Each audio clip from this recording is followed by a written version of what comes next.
8th year, celebrating the 8th year with Dokuz Eylul University, University of Essex, Ege University, and with through these Zeynep's participation. Something about me, I'm going to pass all that stuff. Now, are translators relevant? That is the question that I keep asking myself every so often. Are translators relevant? Now, some examples like Harry Potter is available in 81 languages. Without translators, that wouldn't be possible. We have a Best Picture award on Oscars, first time ever, South Korean film. Because of the subtitles, everyone could have access to this treasure, and it is won the Best Picture award. You know, this is something from the last year's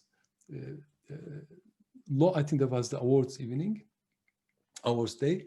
Now, what is the benefits of taking part in a competition like that? From the student's point of view, why should you spend extra amount of time when you have all these assignments and other stuff that you have to do?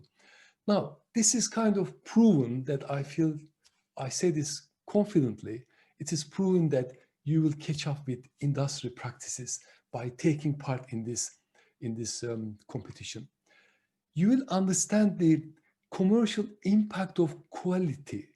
You know, what does quality mean?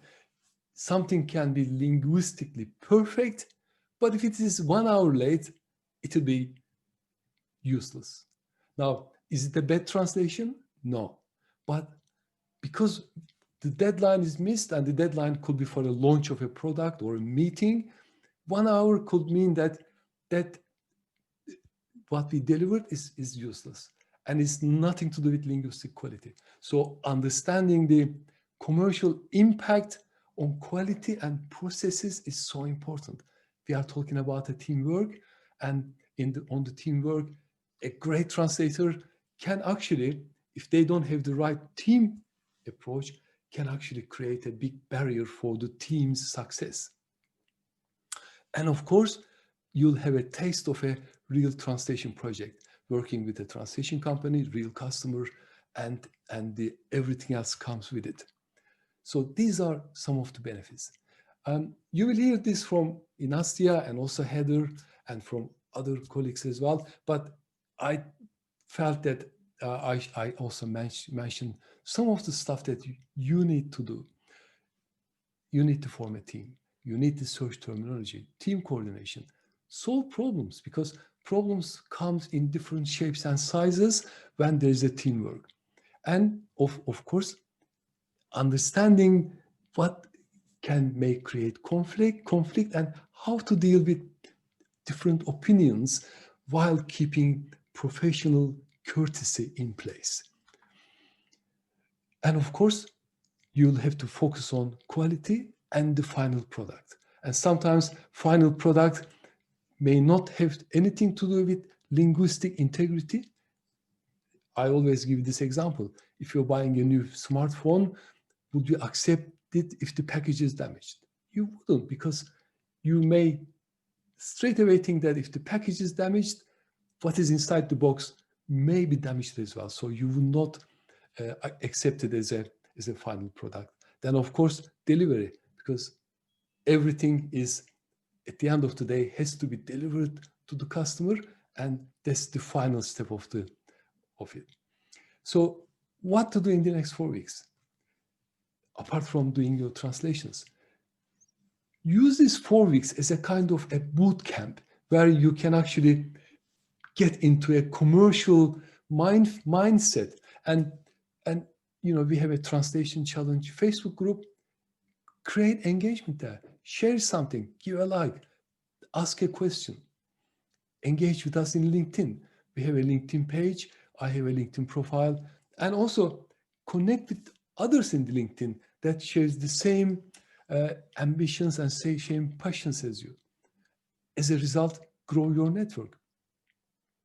And as I said, like I said before, use this as a boot camp to increase your employment possibilities. If you're a master's student, this is the best time to start thinking about your career. If you're a last year student, this is the best time to think of your career.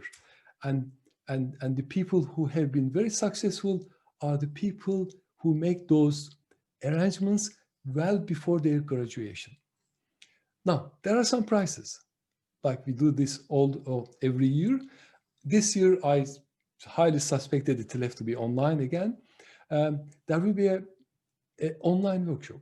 And in that workshop, I'll deliver this workshop, and it is about, we'll cover those subjects. Basically, it is establishing yourself as a translator. You're learning the translation from the best, from the universities.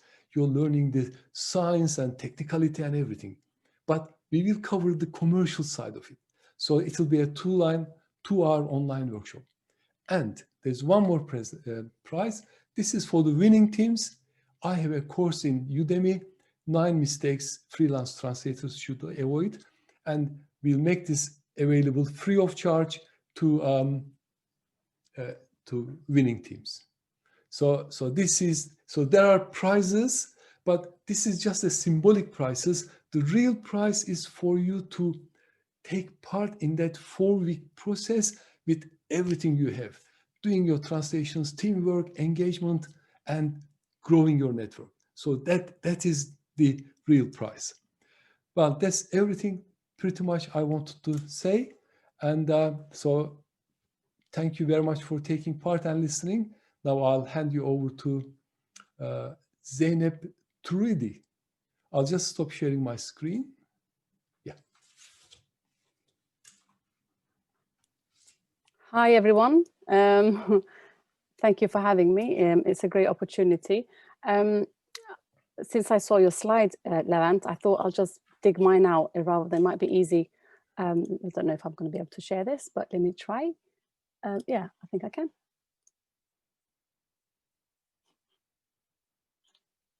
Am I shared? Yes, okay, hi. So thank you for giving me this opportunity. I do wear a few hats, and I know that I'm being bilingual. I know the very importance of translation and languages. So who is Zayn Trudy? I'm just a little bit about who I am and what my businesses are about. I'll concentrate on one business today, but just to go over of why I think the languages are very important is I'm a founder of Trudy Limited, which is a Turkish delight company, and we do roasted chickpea brands, and we do everything out of Turkey, and we export to 15 countries. So we do all the labeling not in 15 languages, we do in about 6 or 7. But since a meeting with Levent, we'd like to explore the languages and see how we can have websites and languages in those countries that we plan to export to. I'm an export champion in 2020 for Department of International Trade, which is a government organization. I'm a committee member for the Institute of Directors. So there's a lot of directors that we get involved with there, and we do a lot of international businesses together.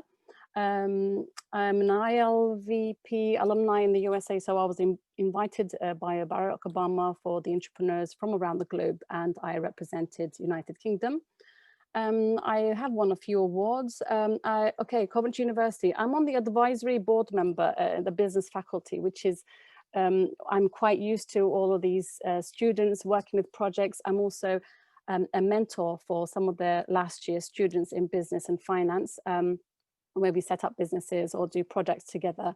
So, and this is actually where I am. I'm in the techno park of the Coventry University. This is where my office is. So we do a lot of work and projects with the students out there, and they come in and do projects for me with my other businesses, which I'm a partner and an investor at studyacourse.com, which is it's a website website platform where students can come in and we advise them on which universities, which courses to do for their languages. So to travel internationally and do courses internationally. Again, this project so fits in with me and the businesses I'm involved with is just amazing. I'm a founder and MD of Employ in 5, so that's a recruitment platform with AI. So that's something else to discuss later on.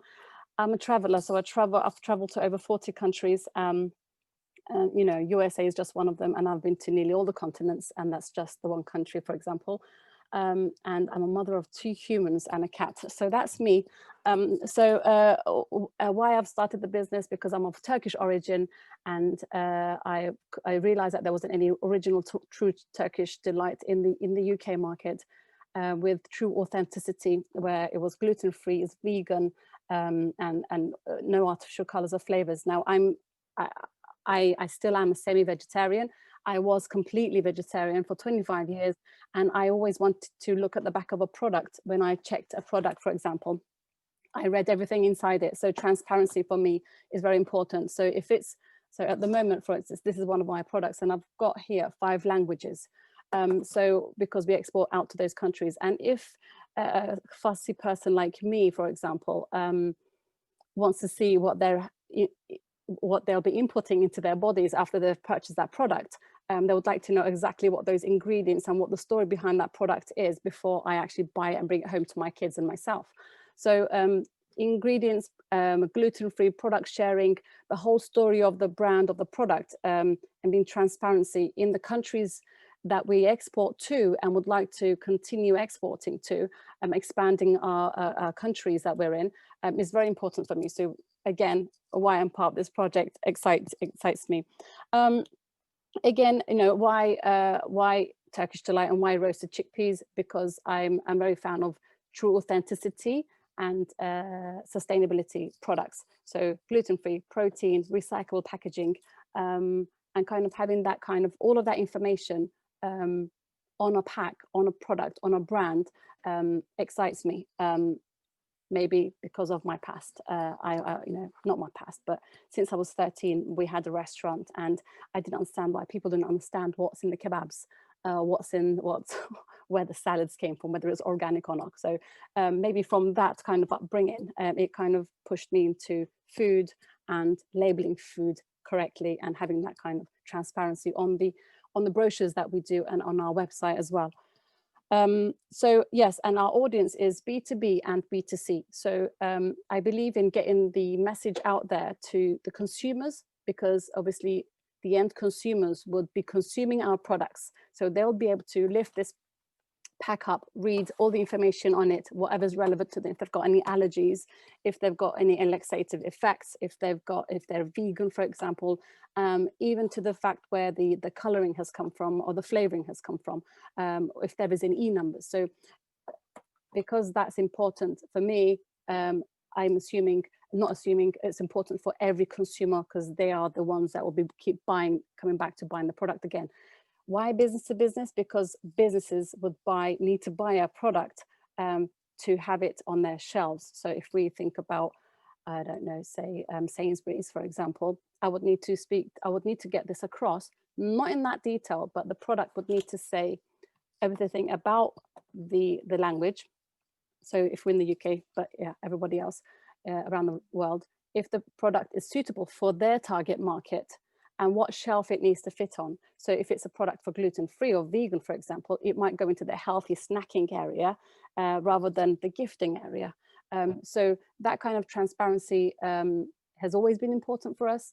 And we'd like to get that across in the other languages, because we've done that very well here in the UK and the languages that we speak in, but we would like to get that across to the other languages that we plan to go to in those countries. So for example, we're in the US market heavily, but to be honest, I don't think we are using the same language, because USA language is not just the English that we use here in the UK. There are some terms that so say they call our products candy, whereas we would call them confectionery. So those kind of small tweaks would allow us to be found on the websites, on Google, for example, or even on Amazon. So so I don't know how many minutes I've got, Levent, but I think I've kind of covered most of what I should be saying.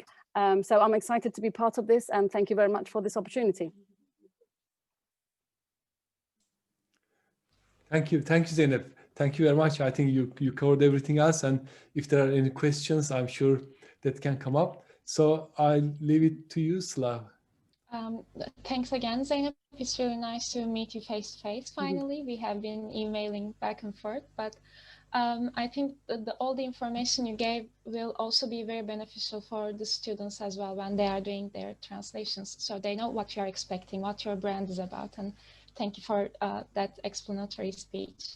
And now we will be hearing from Inacia, and she will be sharing both her experiences from previous years about this year as well. So I will leave it to her now. Okay, thank you very much. Can you see my slides? Yes. Okay, I think Levant said a lot about this translation challenge. It's the 8th edition, so we've been doing it for a long time. And that means that our students enjoyed it, we enjoyed it. It's a lot of work for Levant to start with, because he has to find, you know, the right sponsor. He organizes an awful lot of things for us, and a lot of work for the teachers who have to check and mark each team's work. So it's extracurricular, but we find that the benefits for the students are enormous. From the students' point of view, it's a great thing, because they can use this, you know, in their CVs. They can mention that they have taken this project, and it's a real project. It's an assignment that comes from an employer rather than from their teachers. So it's worth, you know, repeating every year with the same enthusiasm. Actually, every year we get even more enthusiastic. This year in particular, with this beautiful company, you know, led by a very, very determined woman, and you know, it makes us proud. And as she mentioned, confectionery or candy makes a huge difference. So we really need to be that accurate also in our translation. We don't want a flat translation. We want something that enhances, you know, the product. It doesn't, you know, neutralize or mortify it. So we really need to be careful, all of us.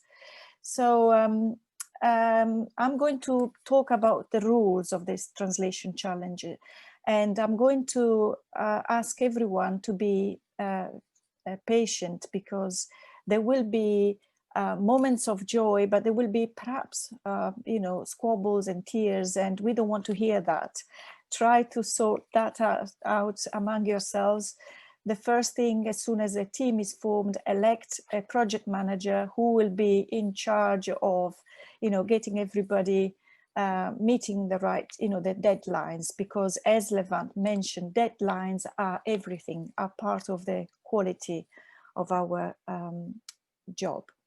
So let's go through the Translation Challenge 2021.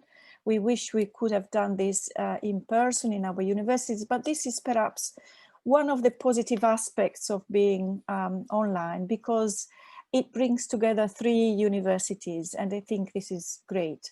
So all these languages that are appearing are the ones that in combination with English we will be using. All the other languages are part of the University of Essex, but Turkish I've added is for the Turkish University. So quite a good range of languages.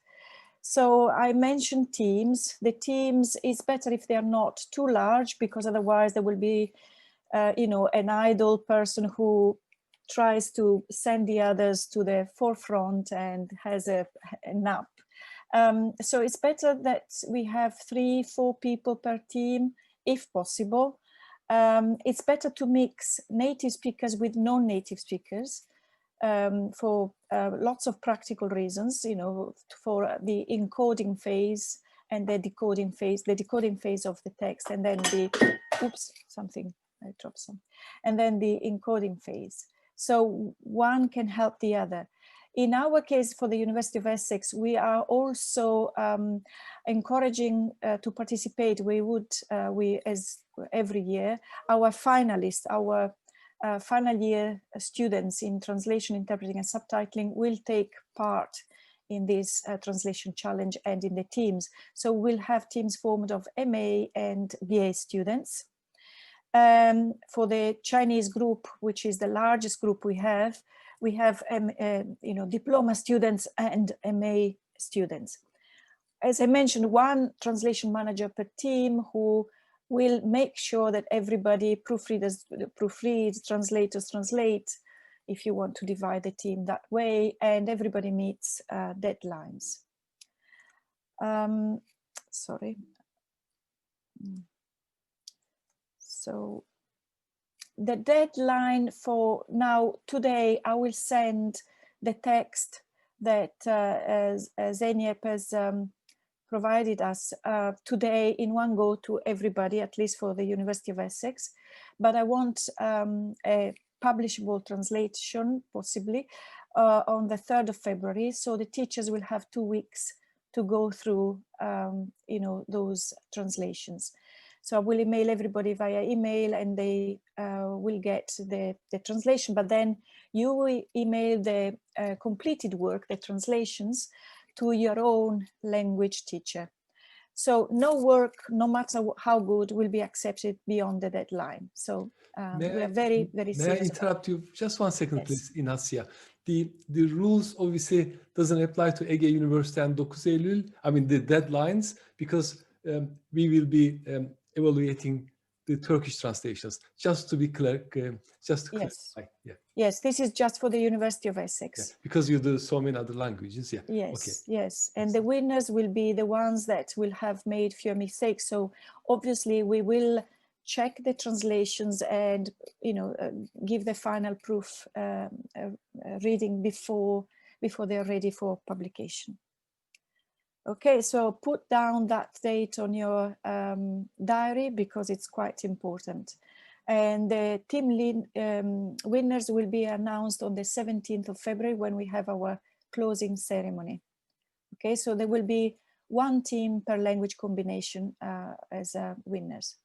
And I think I've mentioned everything, and this is the company, so it's really exciting, and we can't wait to see your translations.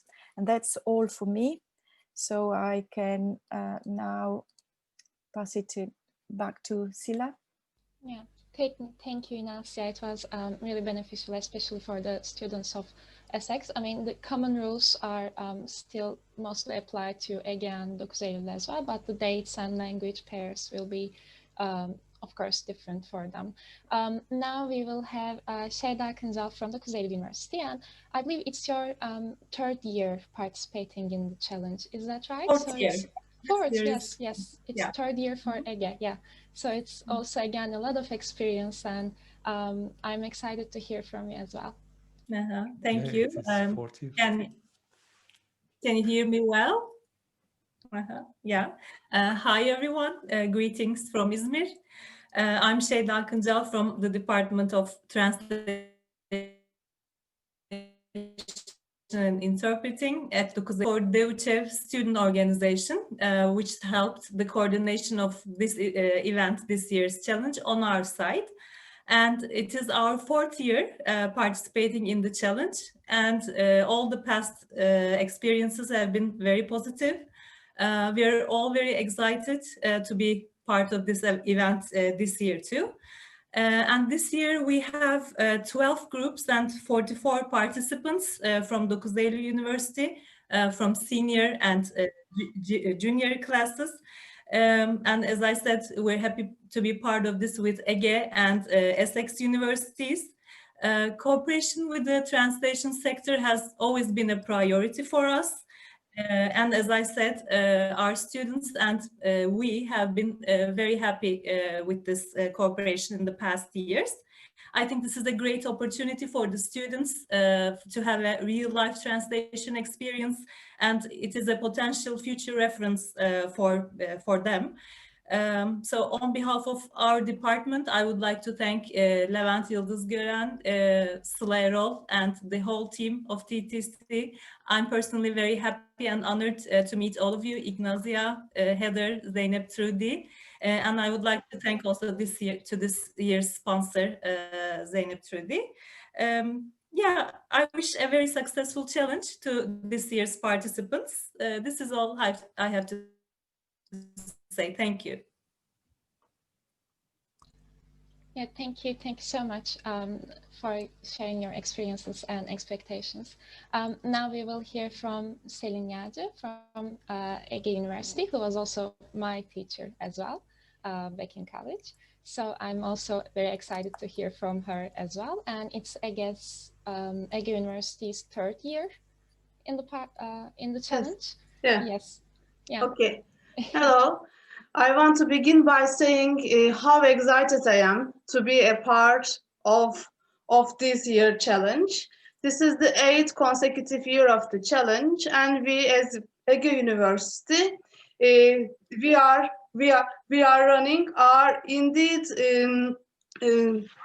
second year, as far as I know. Yes, this is our second year.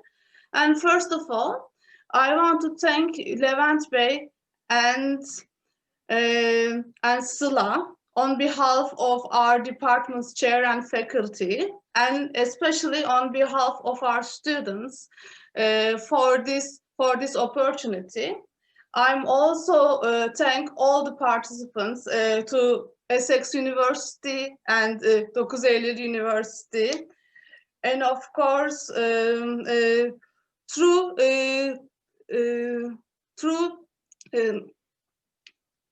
through this, our students will experience being a translator in a real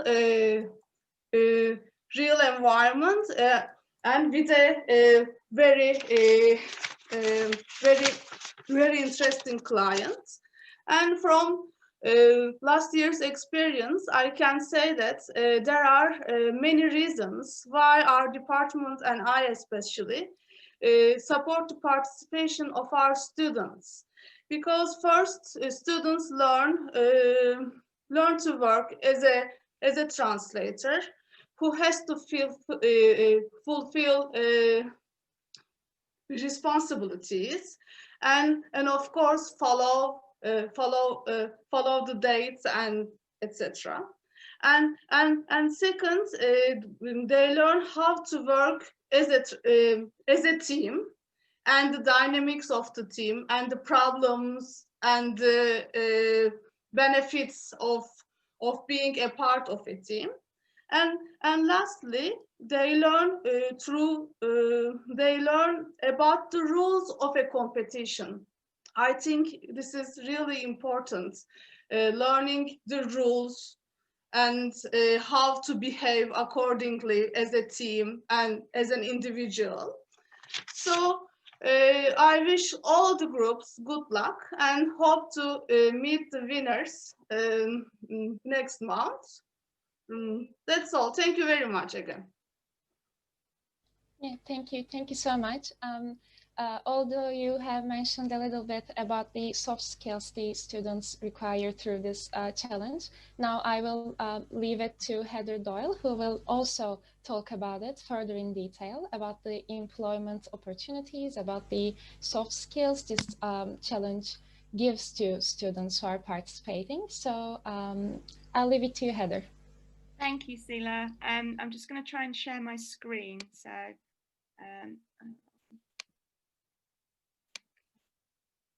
okay, can everybody, hold on, there we go.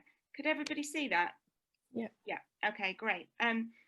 Okay, so for those students who don't know who I am, my name is Heather Doyle. I am the Work-Based Learning Manager here at the University of Essex. So my role is to help students get experience in the workplace that will then help them get a better graduate job. And obviously that's why you're all here, because you all want to get good graduate jobs and launch successful careers for yourself, and you don't want to sort of do several years of very intense study and then come out and find yourselves unemployed. So I spend a lot of time talking to employers about what they look for in graduates. And part of the reason that we wanted to set up this challenge is because we realized that there's a big difference between studying translation in an academic context and actually applying those skills in the real world with a business client. And we wanted to make sure that the program we ran at Essex gave students the opportunity to experience both sides of things. So we got together with Levent, and he very kindly sort of had tons of ideas about how to support our students, and it's all been running very successfully since. Now, one of the things I always like to impress on students is that employers want graduate. In the UK, employers are very keen for graduates to already have prior work experience before they start their graduate jobs. And I don't know what the culture is like in Turkey, but I'm sure that if you have a student coming out of university with lots of professional experience, that's not going to harm their job prospects. So I've got a quote here from a survey that was done in 2019 before the pandemic, and it said that over a third of UK recruiters say that graduates who have no previous work experience at all are unlikely to be successful. So if you don't do things like the translation challenge and take opportunities that are open to you, when you start applying for jobs, a third of the employers already are kind of striking you off their list, and that's not a good position to be in. So why we think the translation challenge is such a fantastic opportunity is because it allows you to develop lots of different skills that you might not be able to develop if you're just working on solo projects individually. You get a different experience from being able to come together as a team. And so this diagram here comes from a piece of research from the Institute of Student Employers in the UK. And it looks at the type of skills that employers globally are interested in. And I think all of these skills are skills that you can develop whilst you are doing the translation challenge. So the top one that came out was problem solving. And I know Levent has already mentioned it and Ignacia has already mentioned it. But, you know, you are probably going to come up against little sort of problems as you go. You may find you have two team members who disagree. You may find that you've approached something in the wrong way and you suddenly have to sort of stop what you're doing and sort out that problem. You may find that there are bits of technical language you are struggling to decode and you need to sort of sit down and think about how to do things. And it might mean changing your strategy. It might mean reaching compromise. It might mean testing various different aspects of it to see what works. But how you approach a problem is if you can solve problems effectively, you are a very marketable graduate for employers. And, you know, often when you go to graduate interviews, employers will ask you questions about when have you solved a problem? And this will give you opportunities to talk about practical examples. Teamwork, obviously, it goes without saying. There are virtually no jobs these days that don't involve teamwork. Every job involves an element of teamwork. And teamwork often means maybe working with people that you wouldn't choose personally to have as friends, or you may have conflict with and arguments with about how a job should be done. But that is a fact of working life, is that, you know, nobody gets on with all of their colleagues all of the time. So how you manage those skills will sort of define what kind of success you have, because if you can't get past those kind of arguments, then that's going to really derail your project. Communication, again, a lot of people think communication is just simply a matter of talking to people or telling someone something. But communication involves quite a lot of subtle skills, whether you have the ability to persuade someone of your argument, or whether you can take something that is incredibly complex and explain it in a way that different groups of people understand it. There are lots of different skills involved in communication, and this will really test them, particularly your written communication, because I thought Zaynab's point about the difference between candy and confectionery was an excellent example. It might seem like a really trivial difference, but that sort of change of word will impact on how her product is picked up by search engine optimization on the internet. So it is little differences can be very important. And also I'm going to just quickly mention adaptability, because the one thing the past 12 months has proved is that businesses have to change quickly when dramatic things happen. And every business this year has had to suddenly pivot and change how they work in order to accommodate a global event like a pandemic. So people can't be too fixed in their ways. They have to have the ability to be flexible and adapt to different situations. And this will give you the opportunity to do that.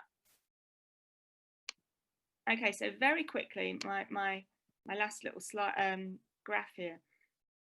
This is a graph that explains what share of UK employers actually think graduates currently possess these skills.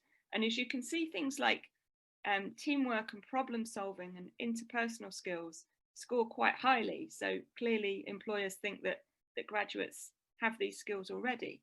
But some of the other skills like resilience or negotiation score very low. And a lot of employers in the UK think that graduates do not have these skills and need to develop them.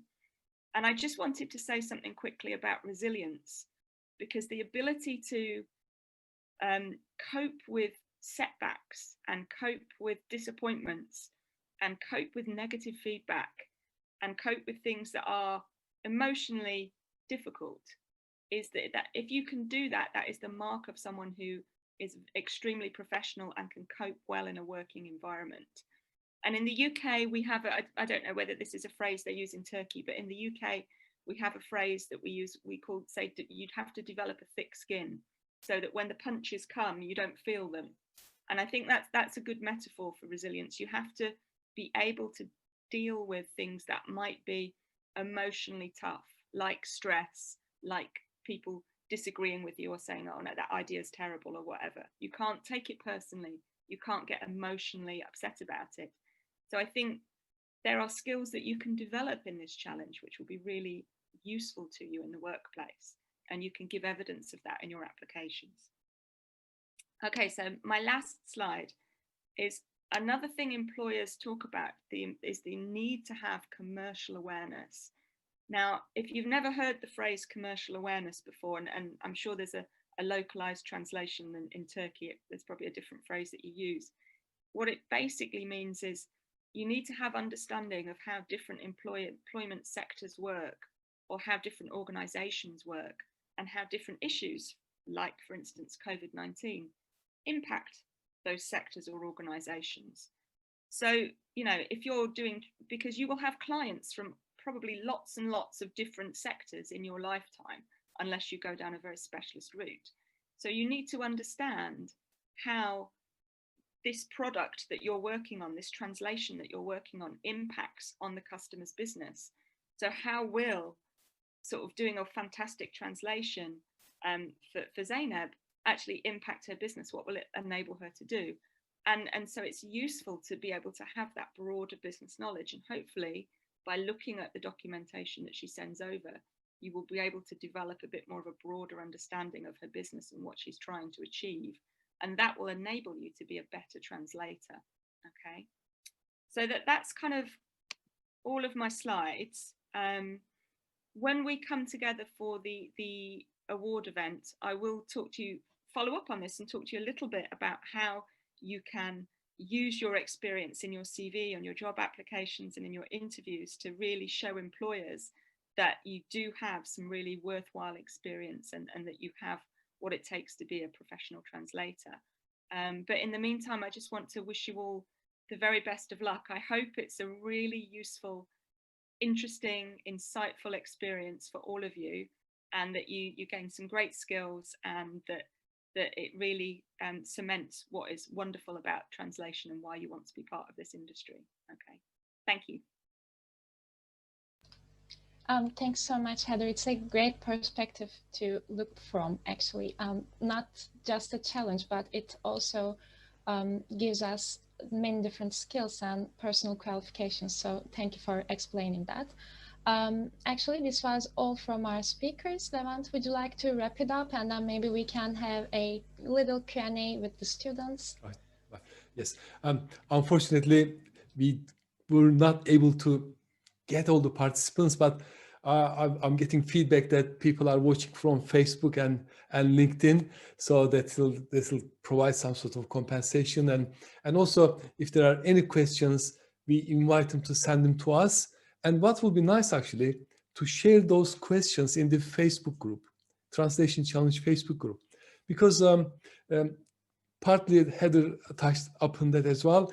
The whole experience of this competition, which will take 4 weeks. It's a long time, really. But if you think of the whole year, it's nothing. It's just, 1 week, 4 weeks out of 52. But within these 4 weeks, you can make a lot of connections from the Facebook group. I mean, from the list that Inacia shared, we have Arabic, we have Portuguese, Italian, German, Spanish, I didn't miss any language. So there's a lot of Chinese, of course. How could I miss Chinese? It's the biggest number of students in Essex University, and the most enthusiastic.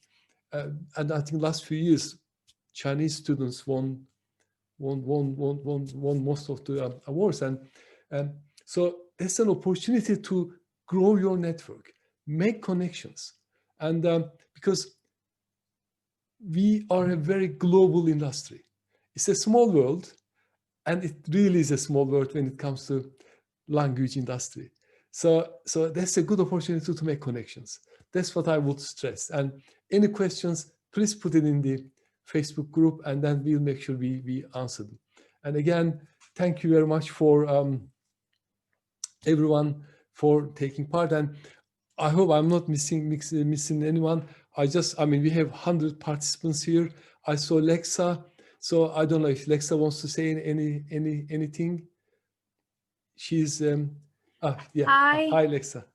Hi, everyone. Yeah, thank you, Levan. Just to say that this is really exciting for the 8th year running at Essex University, and the students really benefit a lot from the translation challenge. So I would welcome this opportunity again, and thank you so much to you and to our colleagues at the Turkish University and to Ms. Kinkle and everybody else for enabling this again, and good luck to everyone. Thank you. Thank you. And for people who don't know Alexa, she's the Spanish lecturer. Have I said this right? Yeah, excellent. I mean, there are so many names. So if I'm missing anyone, I do apologize. But if there's any other lecturers that wants to say anything, please let us know. We'll be I think they couldn't get in, so I got lots of emails, and I hope they're watching us on. We'll make it up to them in the awards ceremony. And is there any questions, Sıla? Is there any questions coming up before we wrap up?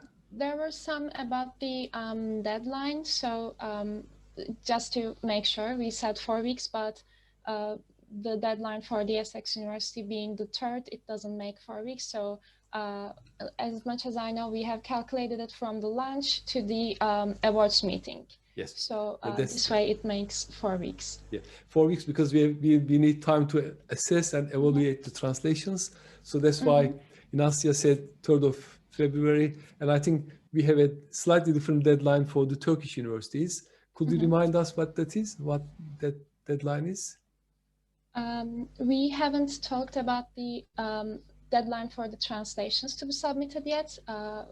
We were going to. Yeah. In that case, we'll do it today so that everyone is very clear. But if there are no other questions, we can close the meeting. Is that no? Well, I had one little question. You said boot camp in the beginning, that we should see this experience like a boot camp. Can we maybe make it a little clear that what we mean by that? Yeah. Thanks for asking that, Sıla.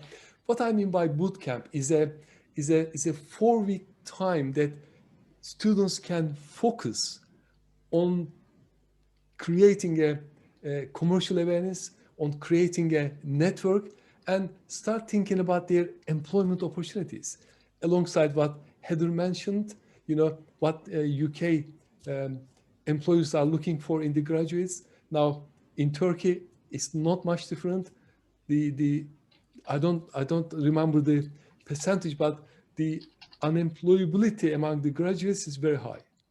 So, so this is a 4-week time for students to focus on employability, commercial awareness, and use this time as if like you have a competition, you have a running competition that you're preparing 4 weeks or 6 weeks before you start increasing your stamina, eat and sleep and exercise accordingly. So I'd like the students see this 4 week in that light. So what can I do? Ask questions to your lecturers. What can I do? How can I improve myself? It's an opportunity. So that's what I meant by boot camp. Yeah, thank you. Thank you for explaining. Zeynep wants to Sorry, say. can I just ask one question? Obviously, I'm new to all of this. Of course. Yeah. Would the project just have one winner group, or would each university have each winners? Because I didn't know that there were winners, so I'd like to contribute to something to the awards, Wow. and I'll come back to Sıla and Levent on that. But I just Well, needed to know how many prizes I need to arrange. We won't scare you now. We have one team per language combination winner. So we have Arabic, Chinese, French, German, Italian, Portuguese, and Spanish. So 7 groups. No, 7 language combination, different groups within, each language combination, but only one group will be the winner. Yeah. We'll give a certificate to all participants anyway, and of course to the winners. Everyone gets a certificate. The winners are, there will be a winner group from Ege University, winner group from Dokuz Eylul University. And in each group, there's about 4 people. So quite a few, but we can discuss it. And I think if the winners have an opportunity to taste your products, I'm sure it will be even more motivational for them to win. Yeah, no, I'm already thinking. I'll come back to you on the numbers and Sure. how if it's going to be something physical, how that physical thing would need to get there, address-wise and things. But we'll do the thinking, and we'll come back. Yes. I'll come back to you and Sıla. Thank you. Excellent. Well, thank you very much for everyone, especially Zeynep and all our lecturers and Heather and Lexa. So yeah, enjoy, take the challenge, embrace the challenge, and try to get the best out of it. So see you in 4 weeks' time. Well, just over 4 weeks' time at the awards ceremony. Okay. Thank you. Thank you very much. Yeah, Bye-bye. See you next month. Thank you. Bye-bye. Bye. Bye-bye. Thank you, everyone. Thank you. Bye-bye.